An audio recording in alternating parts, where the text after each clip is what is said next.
Hello everyone and welcome to this tutorial video where I'm going to be teaching you the basics on building a mini submarine.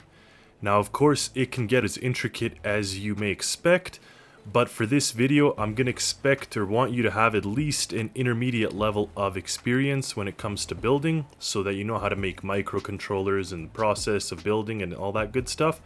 But we're not going to go into the depths and the very detailed type of things.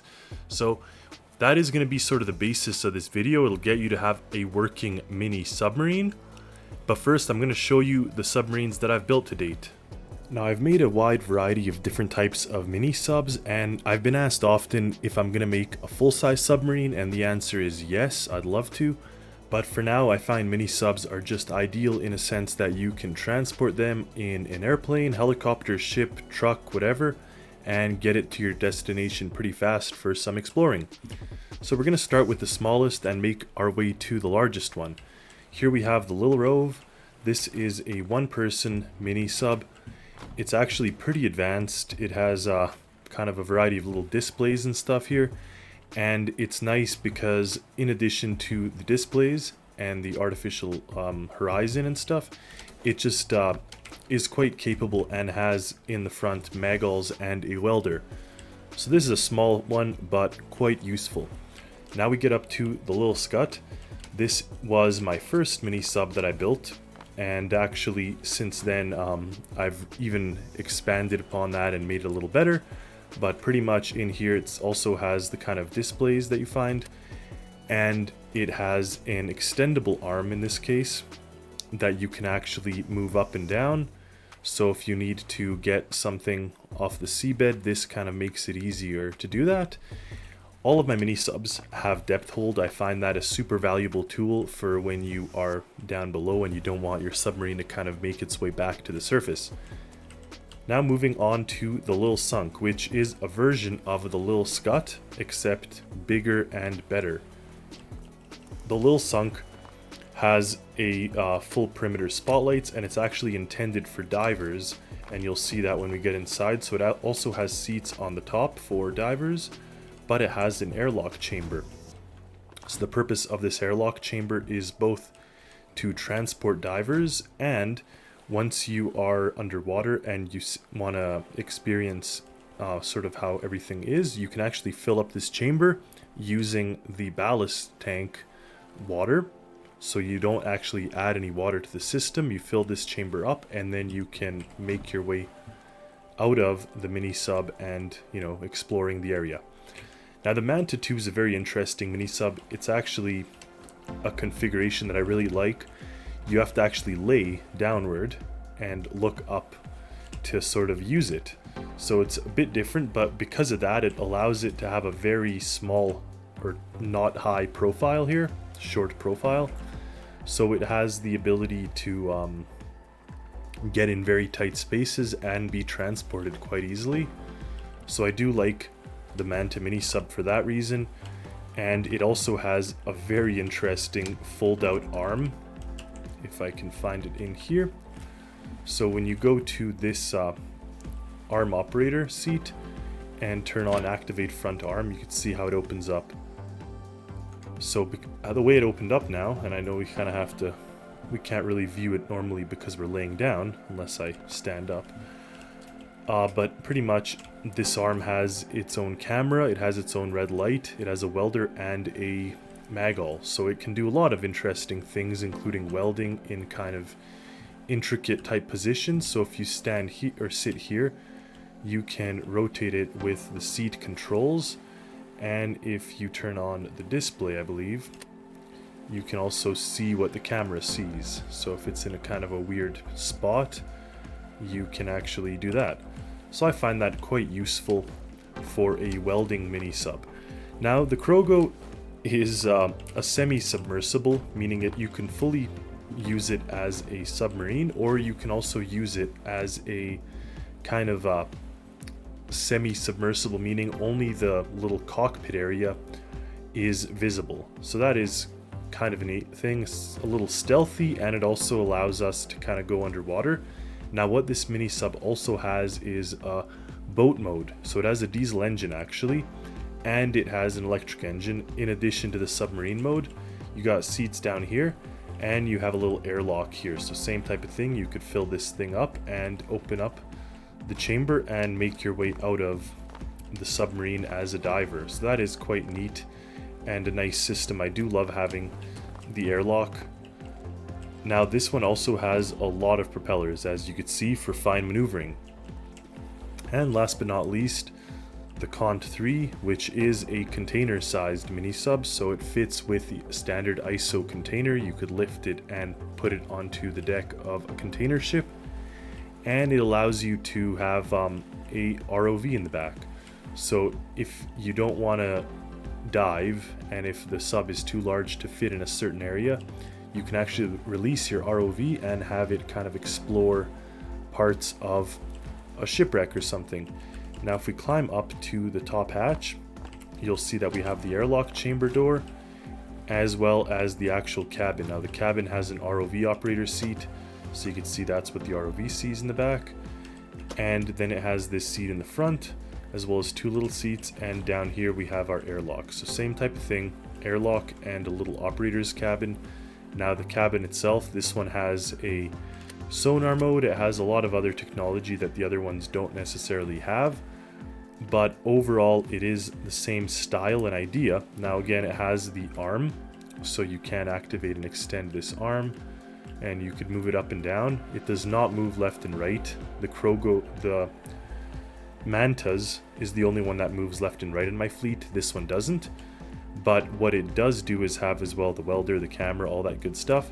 But one thing I do love about this mini sub is the fact you can actually use your roof propellers to move. So you can actually use them, and you can see how they move up and down, so you can get them going, and it assists your travels. It makes you that much faster, other than just having the small propeller there.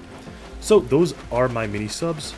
Here in the workshop, we're gonna start by making the body of the mini sub. Now, of course, there's many different ways of doing this, and truthfully, we're not going to focus on making a beautiful design, because that's what I'll let all of you do when you're building your mini sub.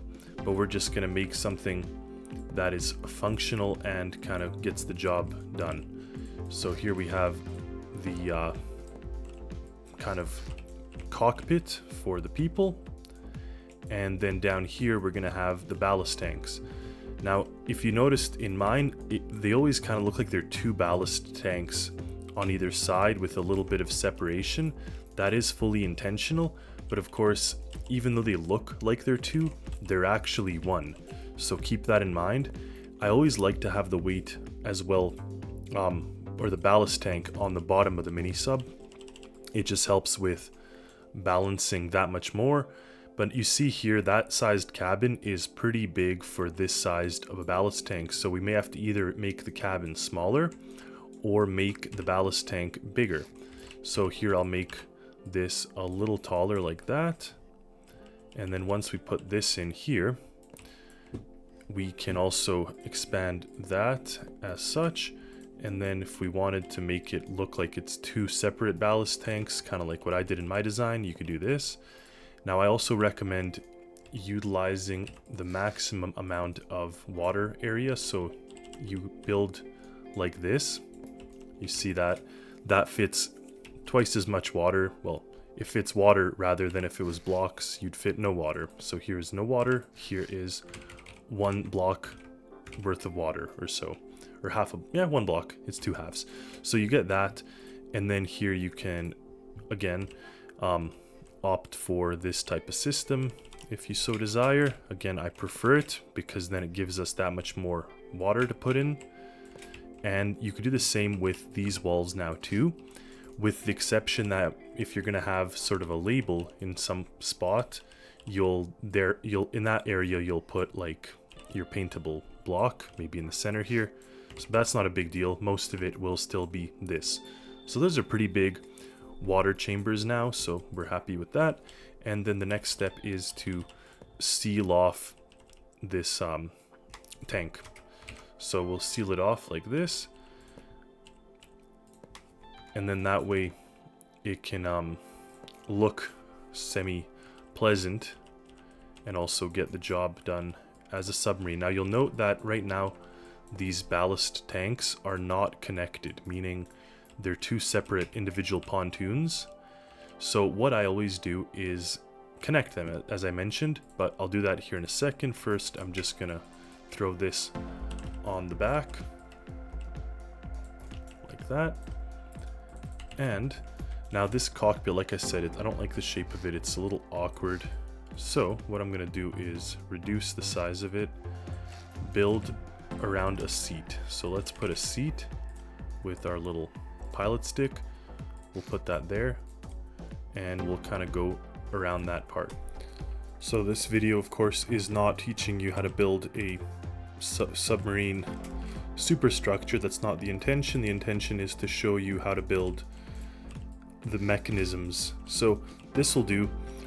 It is always a balance, keep in mind, between having the most amount of space versus buoyancy, because the more it weighs, or the more it weighs, the harder it's going to be to lift up by your ship. But also, a problem you'll run into is the larger your cabin and the more air that fits in here, the bigger problem you'll have when it comes to getting your ballast going, because you're going to have more weight.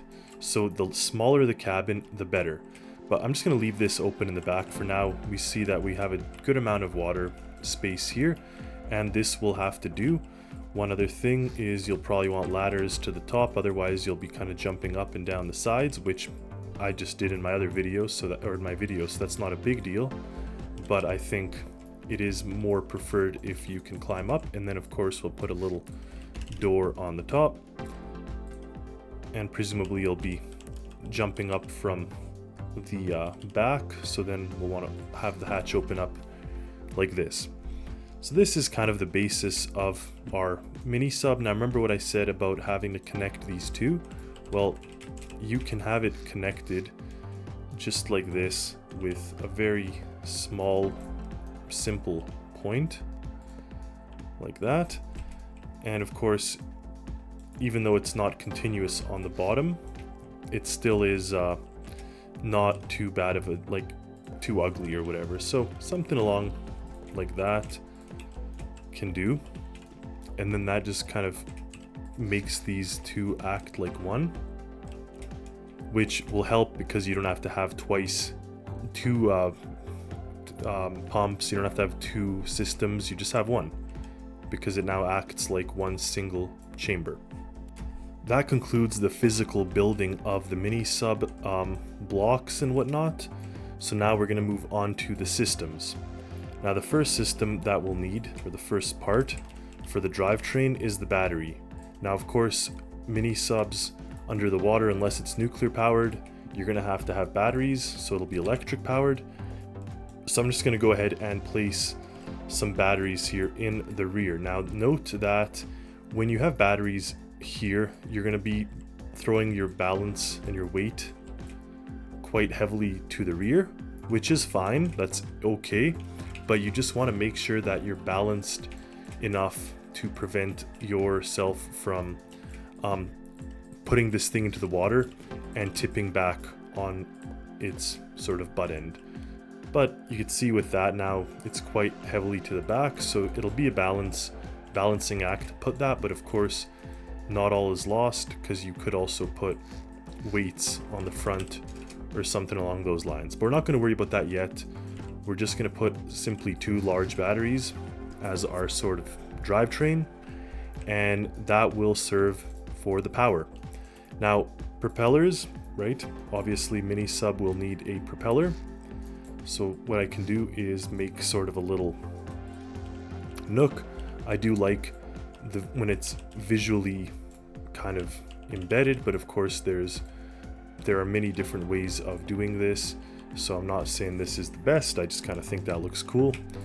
And then you'll want to put this like that just for the time being, and you'll then take a small propeller or whatever other propeller you want to be running the show, and you'll put it like that. We're just going to use a small propeller. Obviously these new pitchable propellers are quite powerful, so a small pitchable propeller doesn't take up that much more space, and like it would still fit in that kind of region, but we're just going to stick with the small because going underwater is not a race. You don't want to be speeding too much because it's quite difficult to control, I guess, especially when it's a mini sub. So I think keeping it like this is the easiest way to kind of go about it. Next, what I always do is put a breaker, because you want to be able to control your power and make sure that you are not draining power if you don't have to be.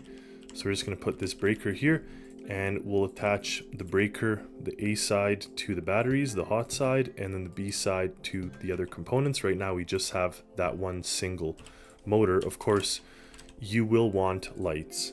That is just the fact of being underwater, so you can even go ham and do that if you want, but pretty much you'll want lights of some variety. And we'll go ahead and connect those to circuit B. Could be not that much, but that's fine. So we connect those to circuit B and even have this start on, that's fine. Next, what we'll want to do is connect the seat, W and S, to the throttle.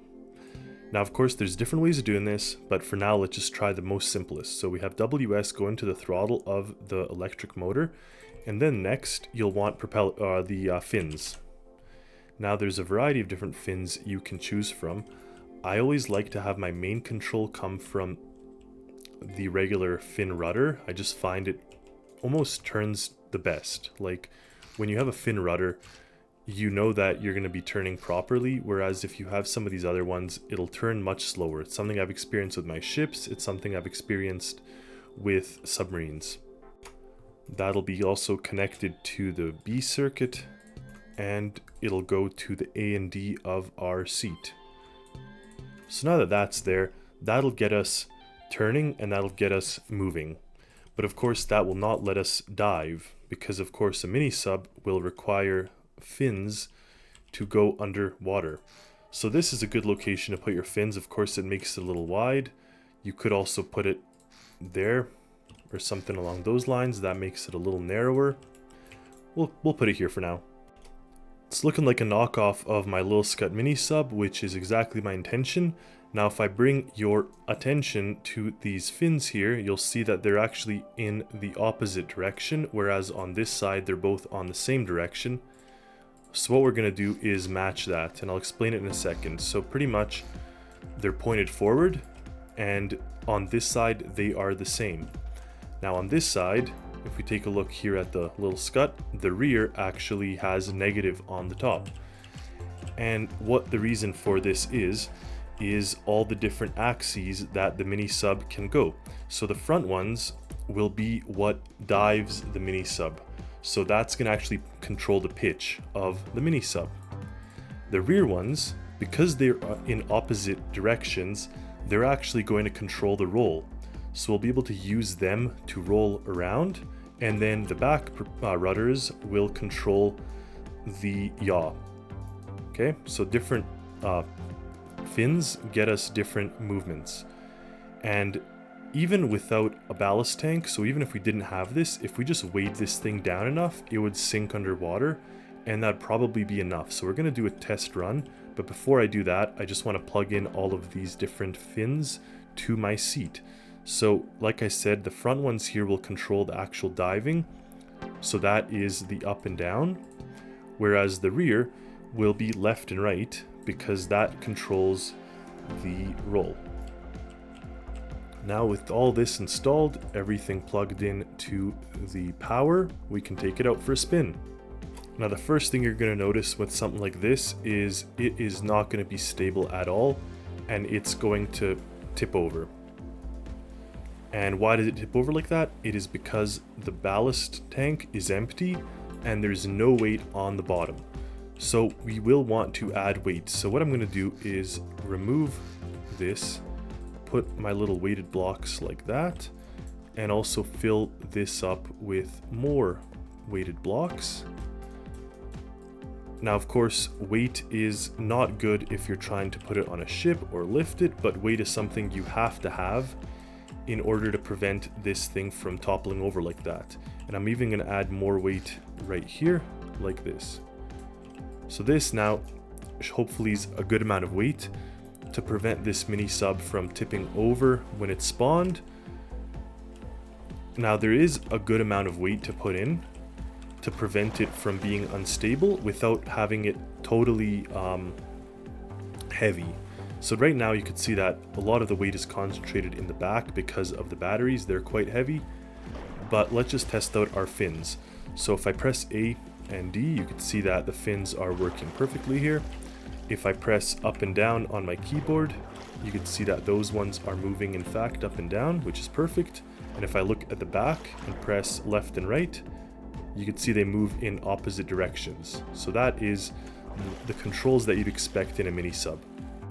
There is some trial and error, and you can see that the weight is still very heavily on the rear, so we'll have to add more weight on the front, and we'll get the ballast tank working properly. So we'll first add more weight here on the front, and after that we can go to the back of the ballast tank.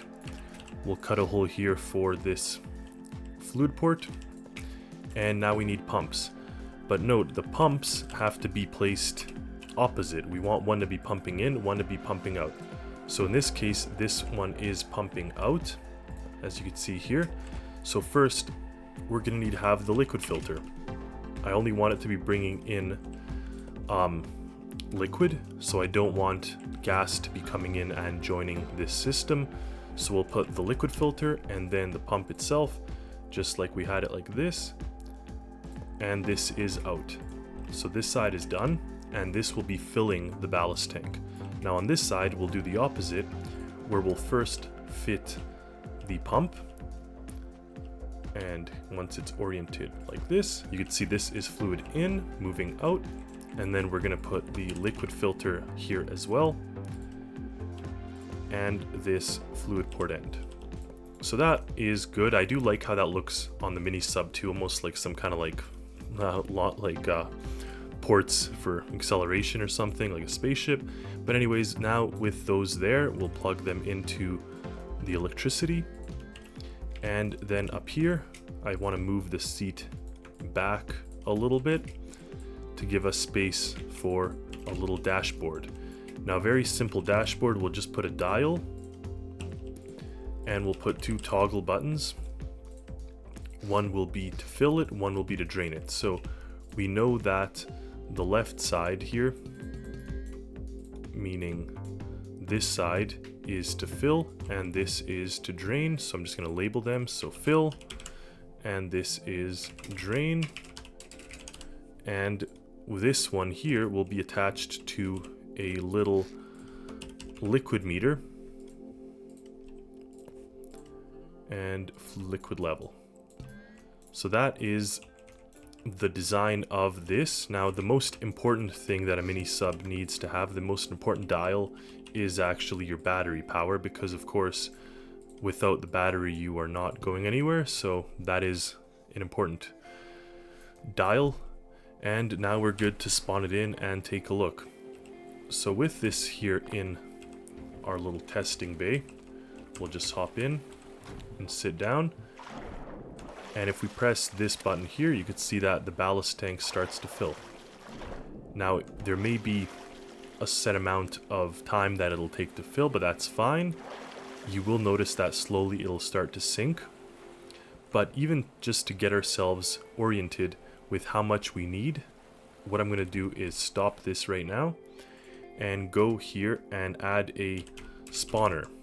I want a liquid spawner, and I want to throw it in here, just a temporary one, and say fill this maybe 50% with seawater. It's fine. And then we can go and watch it, because what we're looking for is neutral buoyancy. We're looking for a level where the submarine neither sinks nor floats, but just kind of stays put. So you can see more or less that feels like neutral buoyancy. So if you fill the ballast tanks halfway, or around 1800 liters, you are sitting at neutral buoyancy. So now we can go and remove this, But what we'll note on this little display is ballast, and then say 1800 liters is neutral.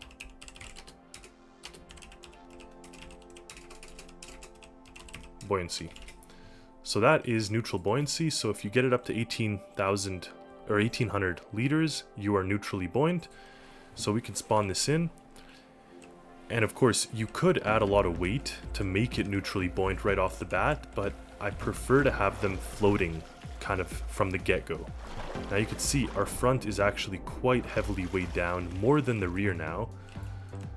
But if we do adjust any of this, you will have to change your neutral buoyancy, so keep that in mind. So I may want to make this a little more centered there, but now my buoyancy is probably going to be 1900 liters, for example, because we just reduced some weight. Now another important thing for mini subs is to have a bunch of anchor points. I'm just going to throw that in right now, because of course if you are throwing it, like putting it into the sea from a ship, you'll need to lift it up somehow, and I always like to have one dead center if you just have one lifting point, or multiple if you have multiple lifting points.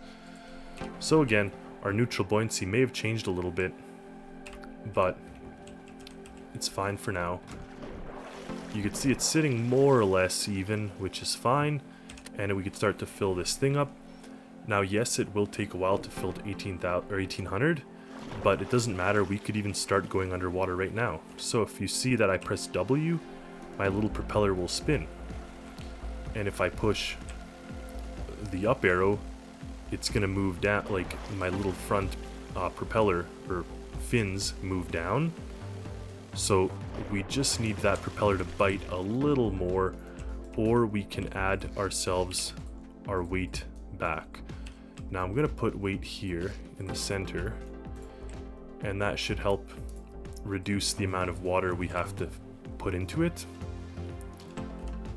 But again, having the ballast tank is a good system to prevent yourself from having a ton of excess weight. Now of course, batteries are the lifeline, so what I always do with my mini subs is fill every nook and cranny with batteries instead of with weight, because weight is dumb. Weight is useless. Like, these weights don't do anything that a battery can't do, except for the fact that they're more concentrated, meaning your battery is 10 mass for 2 blocks, whereas this is 10 mass for 1 single block. So they don't weigh as much, but having more batteries is always going to help your submarine more than weight will. Especially if you end up matching the same weight with batteries rather than with just dead weight.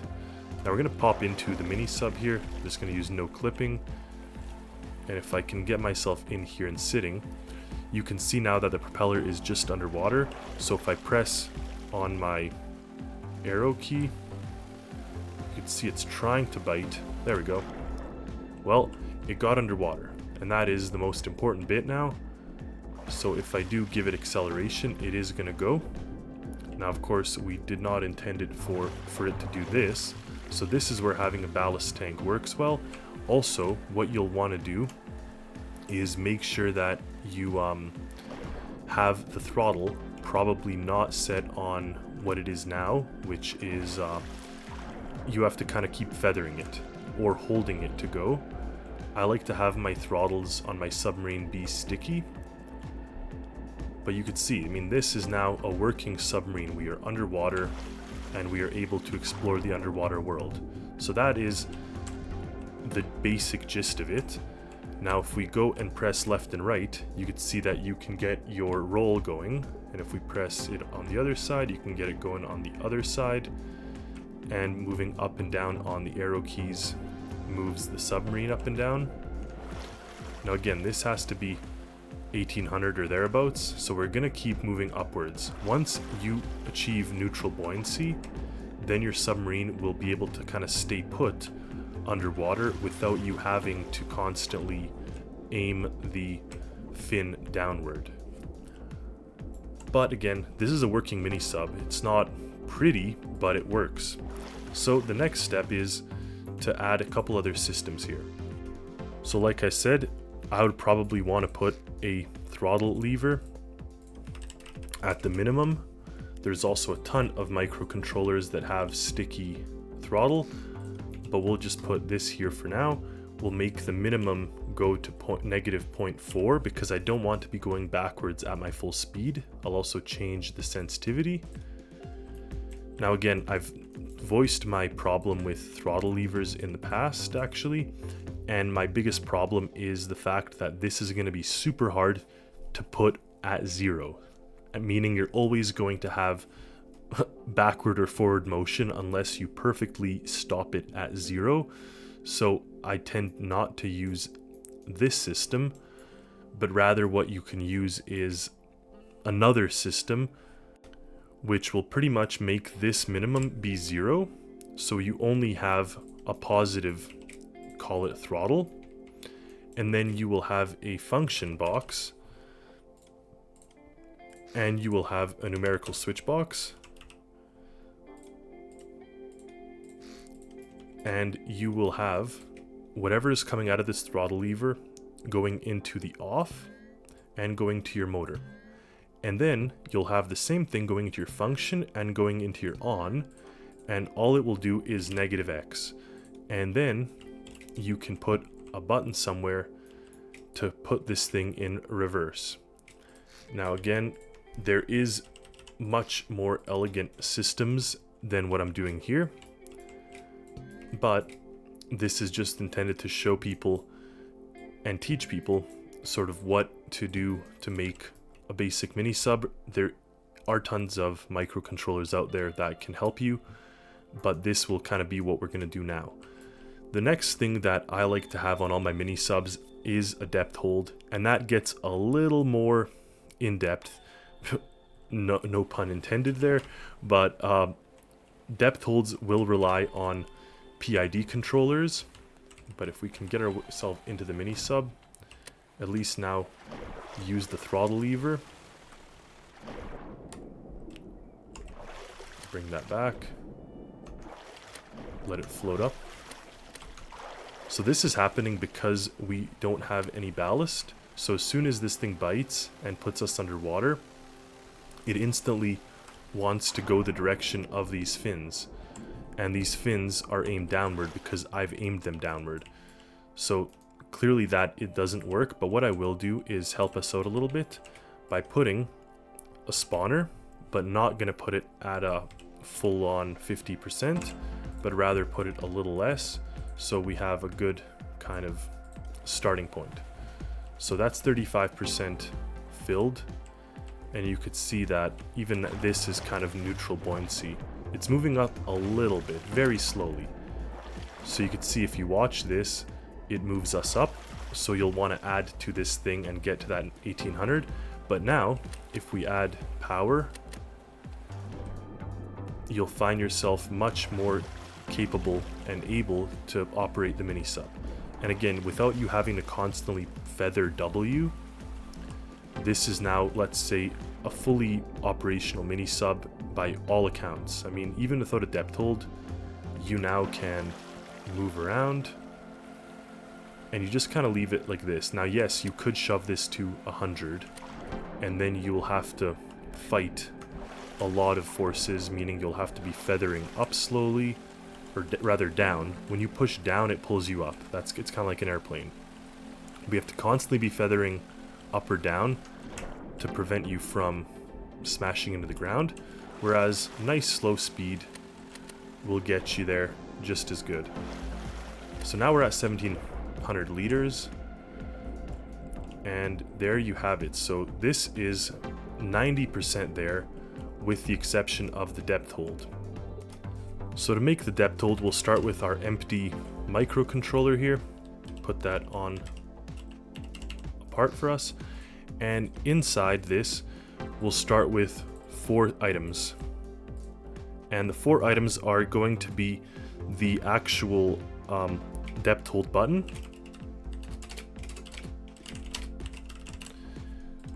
that's just a simple button. Then we'll need the pitch fins, and that is a number output. Then we will need the pitch controls from seat, and that is going to be a number input. And last but not least, we'll put an altimeter, and that's going to serve as the basis of keeping the submarine at that elevation pretty much. So with these things attached, we can go and sort them out here. Now obviously your pitch control from the seat will go through a numerical switch box. Obviously when it's off, it's going to go to the pitch fins. That's pretty much what we have now currently.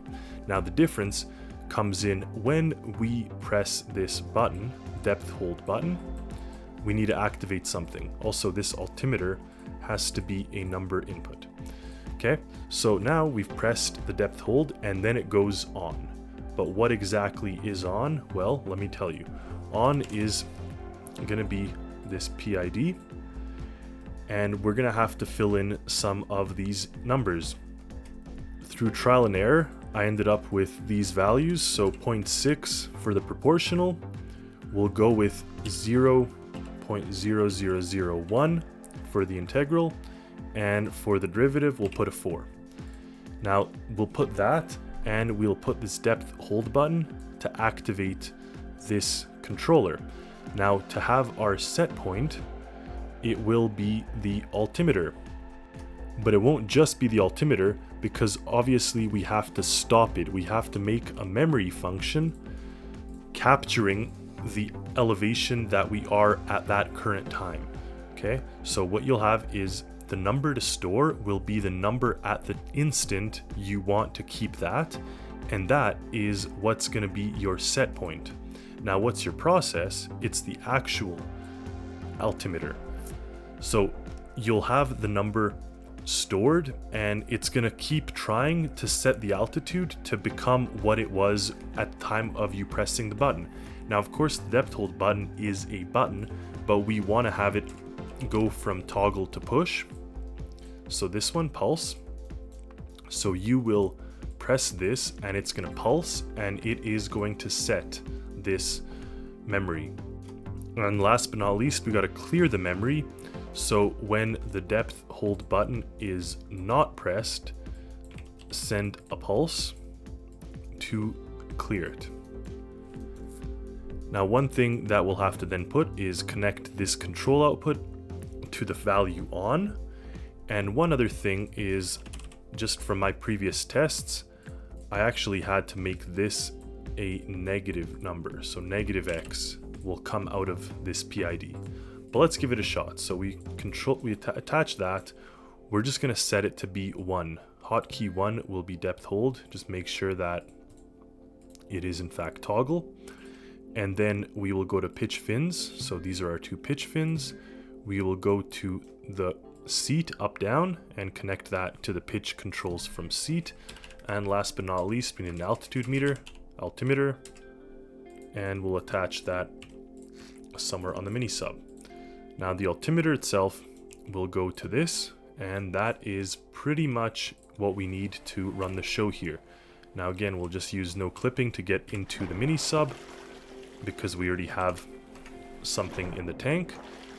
But the nice thing with depth hold is you don't actually have to have a ballast tank even, because your fins will keep you underwater as long as you are moving. Now of course they don't work when you come to a stop, which is why having that does come helpful. So we'll push our throttle forward, and you can see right now we're moving our up and down arrow keys and controlling the depth of the mini sub. So that is nice to do there, and then of course we can do that. Now when I press 1, you see how they kind of twitched?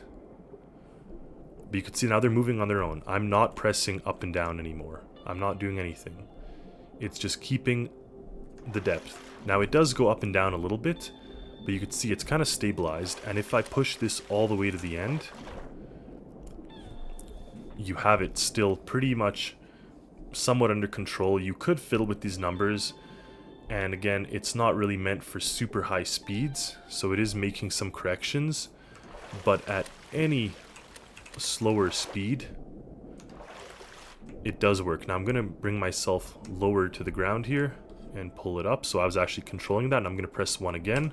So you saw that it twitched a bit. So now we are kind of riding on the seabed and able to explore the sea floor. Now, I did not actually fill this up at all, but you see that at this speed, this depth hold seems to work very stably. So I'm quite happy with how stable this is at this speed.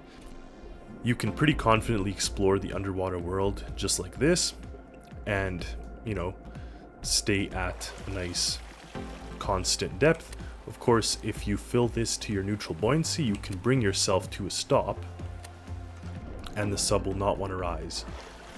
Having your depth hold function does not work when it's fin controlled if you come to a stop. You'd have to have a separate PID with actual propellers that tell your submarine to stay at that depth. And I do have that on my builds, but I'll let you figure that out on your own. So that was the video for how to make a mini sub. Thank you all for watching. Stay tuned for more, and as always, happy Stormworksing, everyone.